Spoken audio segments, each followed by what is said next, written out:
Good इभिनिं लोगोफोर, मोनाबिलिनि गोजोन हामलायनायखौ नोंथांमोननि जासिहरबाय। हरखाबैनो मोनसे दुखुनि खौरां फैबाय जोंहा न'निफ्राय।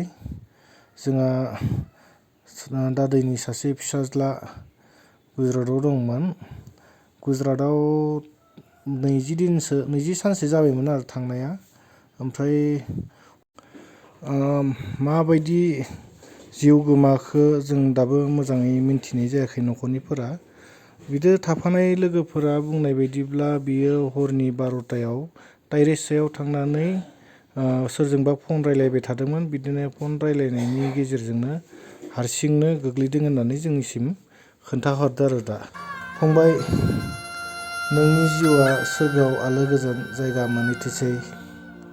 लोगोसेनो नोङो नोंनि बिमा बिफा आरो न'खरनि गासैखौबो जोबोर दुखु दाहायाव खोख्लैनानै गालांबाय। नों सोरगोआव आलो गोजोन जायगा लाहैदो फंबाय। मा खालामनो लोगोफोर, मानसिनि जिउ दिनै दं गाबोन गैया। सोरखौबा दुखु होनाय आरो सोरखौबा रंजाहोनाय। नाथाय मा खालामनो, सोरनि खाफालाव मा लिरनाय दङ जोंथ' बेखौ बयबो मिथिखागौ जे सोर मा समाव मा जागोन।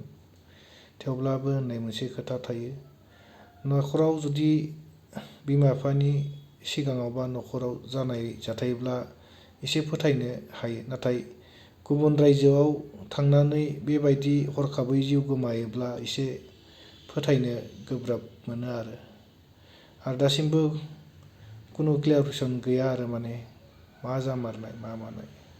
माथो खालामनो, उपाय गैया। इसोर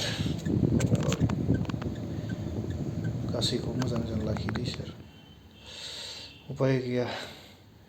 ससे थांबावना मोननोसै आंना। दसे रेस्ट लानोसै, माथो खालामबावनो। जेन थेन सफायबाय र' दासो।